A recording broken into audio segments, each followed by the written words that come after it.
Welcome into Sports Saturday. I'm Jen Chapman, joined by Scott Braswell as our BJ Milliken has the weekend off. A special Valentine's Day for that guy. We'll tell you more at the end of the show. But first, we are talking college hoops. There's only a few weeks remain before March Madness sets in. I'm ready to start filling up my bracket. I know you are too. But first stop tonight, Coleman Coliseum. Let's take you out there. Trevor Relford in the house, taking a look at his old team. And Levi Randolph passes to Retin Obasahan, who sinks the three, and Bama takes a 31-28 lead. But here comes Vanderbilt. Jeff Roberson gets it to Damian Jones. This guy's so tough to stop in the paint. He's got two. Vandy takes the lead 36-35. This one would go back and forth. Bama now. Randolph to Justin Coleman, the freshman. C the three, B the three. Bama back on top, 44-40.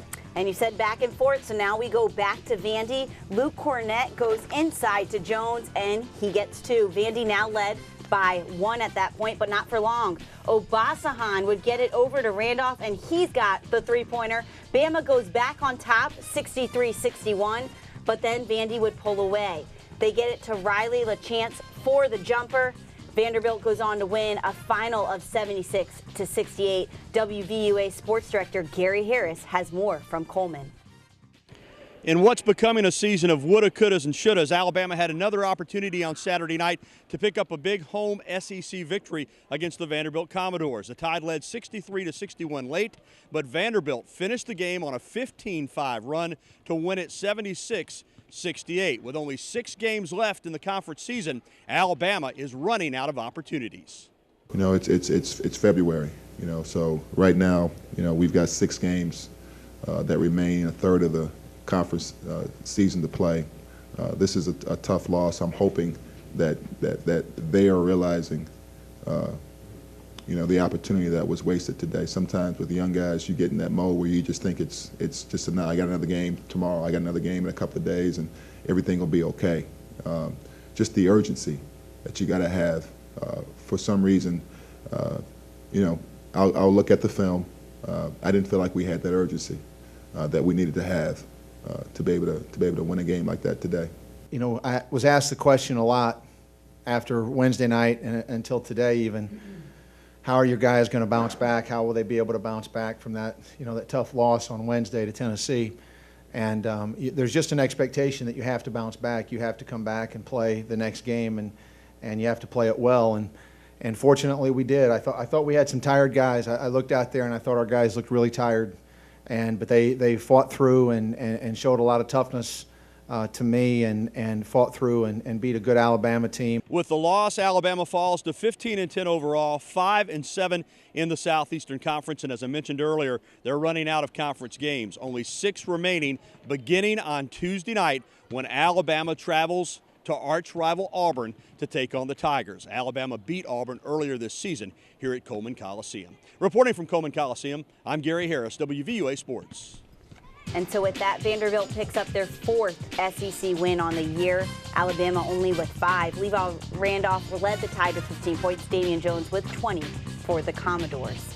To number 1 Kentucky, facing South Carolina today. John Calipari nominated for the Naismith Basketball Hall of Fame, and this is why. Andrew Harrison to Willie Cauley-Stein for the dunk. The Cats make it look easy. Already up 22, the Wildcats showing off their outside game, and that's Devin Booker who drains the tray.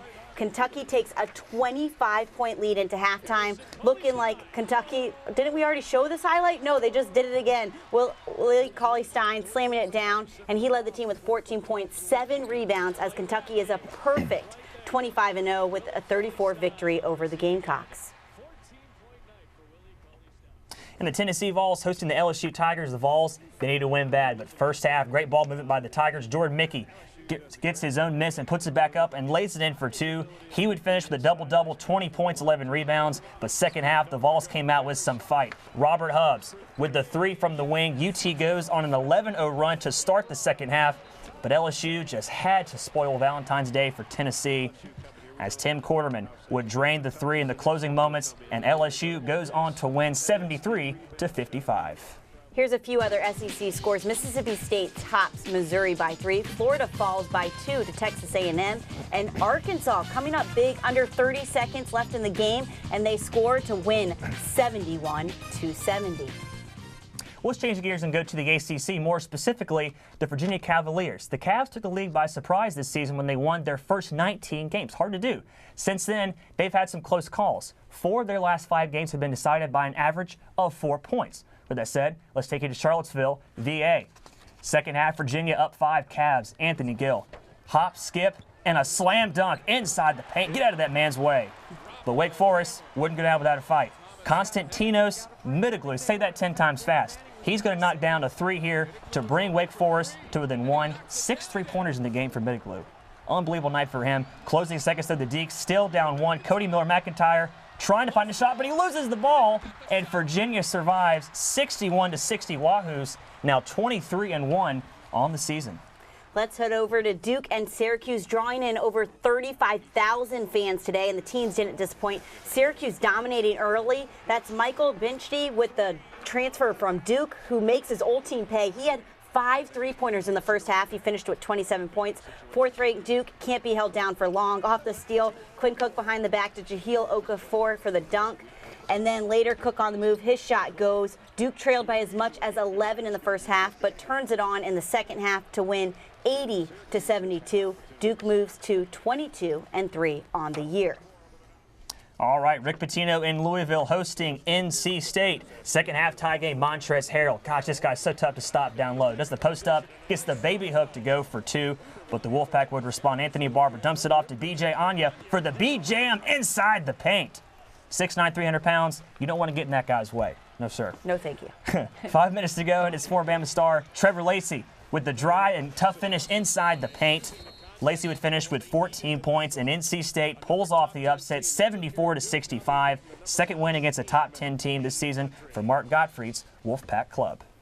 Well, don't go anywhere. We've still got our play of the day, and oh, it is so fitting today. It's a pun. I'll go and give it away, so to speak. But plus, more basketball, baseball, gymnastics, golf, you name it, we have it. Just stay with us.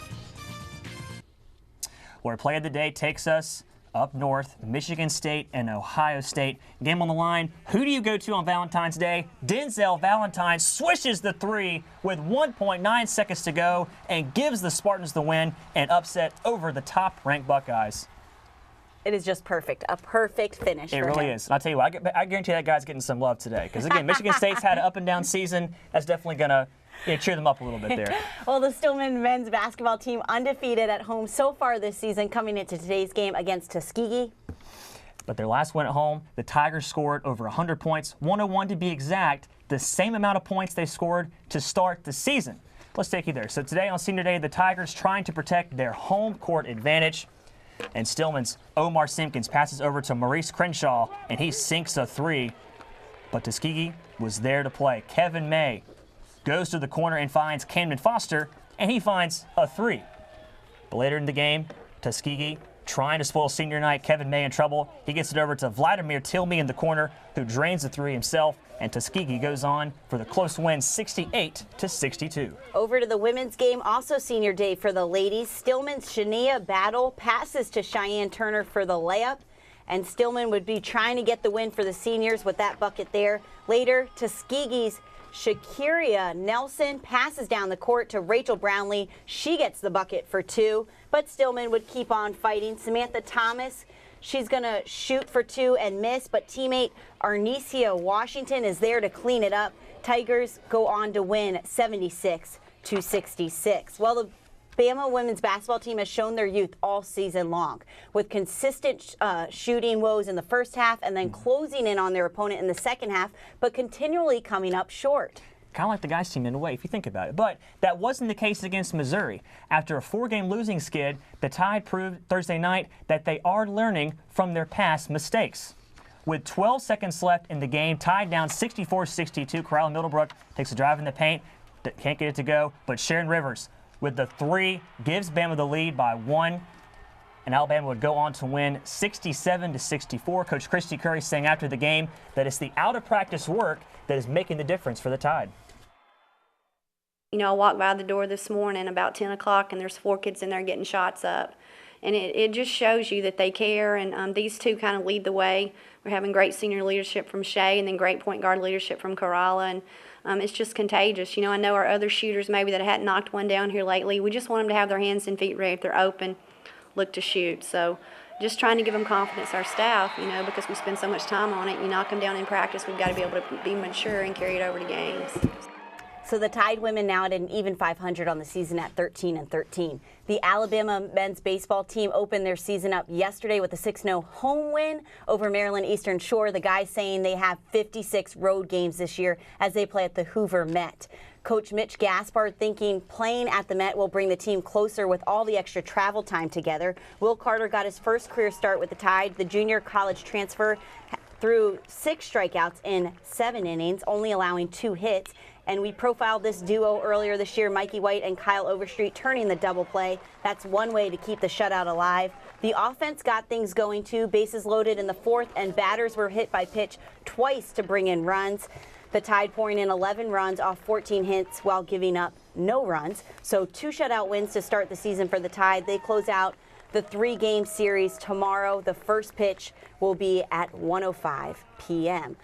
So we see it right there, and they will play tomorrow. We move on to Alabama softball, who lost for the first time this season after beating Cal Poly by 1 in extra innings. The Tide fell to Stanford 4-1 after beating the Cardinals yesterday 15-6. The Tide now 10-1 this season and have UAB on Tuesday. The loss to Arkansas appears long behind the Alabama gymnastics team. We'll have that when we return. Welcome back to Sports Saturday. Under first-year head coach Dana Duckworth, the Tide trying not only protect the legacy set before them, but also continue it. Last night, amidst a sea of pink, Alabama honored its legendary coaches Sarah and David Patterson, who won 6 national titles over 35 years. The night also dedicated to breast cancer survivors. Alabama hit the ground running in this contest, scoring a 49.450 on the vault en route to a 197.800 to 195.450 victory over Boise State. After the meet, Lauren Beers spoke to us about competing in front of so many honored guests. I know for a fact none of us went out there and competed for ourselves tonight, and we all chose someone and did our best for them. And I think just having Sarah and David's ceremony and all the alumni back just made the night even more special. But it didn't really distract us. If anything, it really motivated us, and it was just an awesome night. Well, we'll let you go. We do have some news to share about one of our colleagues, BJ Milliken. I'll let you have the floor. That's right. As we said earlier, BJ is out tonight because he got a very special Valentine's Day gift. Yesterday, his wife Becky gave birth to their 3rd daughter. Catherine Lucille Milliken was born at 2:17 p.m., weighing 7 pounds, 9 ounces. Mom and baby are doing great, and big sisters Caroline and Natalie are very excited. A special happy Valentine's Day to BJ. We will see you all here tomorrow night for Sports Sunday.